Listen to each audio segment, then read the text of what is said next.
Boker Tov, Umvorach. Est-ce qu'on a le droit, pendant Shabbat, d'utiliser du café moulu? On sait qu'il existe deux sortes de café.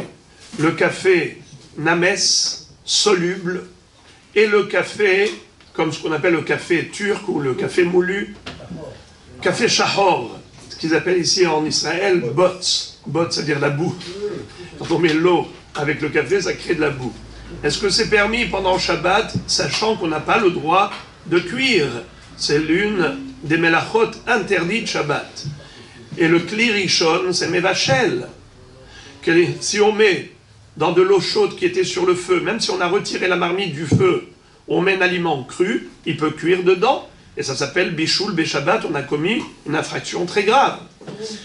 Le keli sheni n'est pas mevachel. Quand on a transvasé du keli rishon au keli sheni, certes il n'y a pas de bishul en général, mais il y a des éléments qui sont ce qu'on appelle kalé habishul, qui cuisent facilement. Eh bien c'est interdit, même à l'intérieur d'un keli sheni. Mais le café soluble, pourquoi c'est permis? Il n'y a pas de restriction. Parce que il a déjà cuit. Et on a la règle de en bishul har bishul. Comment on fait le café lyophilisé? C'est qu'on prend du café, on le met à bouillir, on fait évaporer, et ensuite on récupère de cette évaporation, on récupère le café.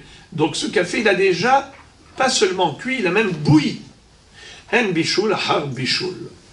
Mais le café en grain, qui n'est pas soluble, celui-ci, il n'a pas été bouilli auparavant.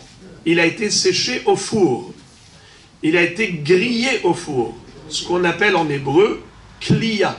Quand vous allez chercher pour acheter des pépites et des cacahuètes, vous allez dans un magasin où ils vendent ce qu'on appelle des klayot, des pitsochim klouyim, kalouy. Kalouy, c'est le verbe utilisé pour griller tout ce qui est sec quand c'est pas bouilli à l'eau.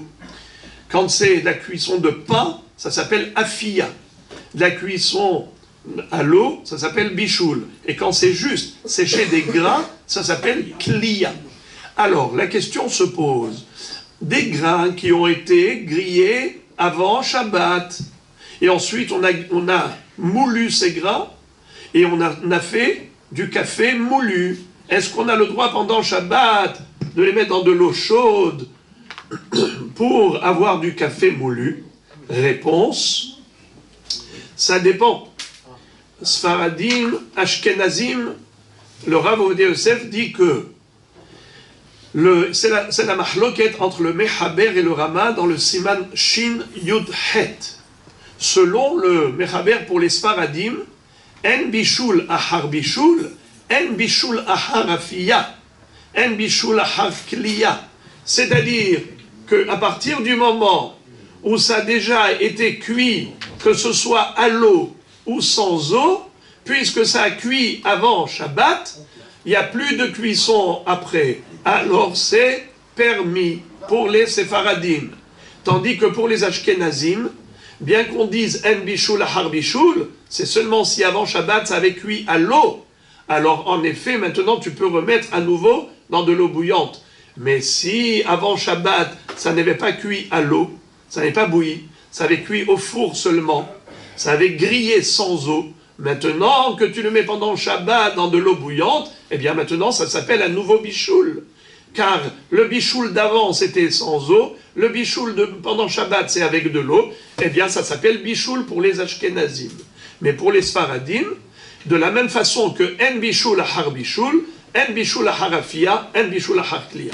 Donc il dit qu'il n'y a aucun problème pour les Sfaradim de prendre du café moulu pendant Shabbat. Attention, à condition qu'il a séché au four, qu'on l'a grillé avant Shabbat. Mais si ce sont des grains qui n'ont jamais grillé avant Shabbat, c'est du café cru, alors là c'est sûr que c'est assour Shabbat de mettre dans un keli rishon où ce sera considéré bishul, au chimtiyo.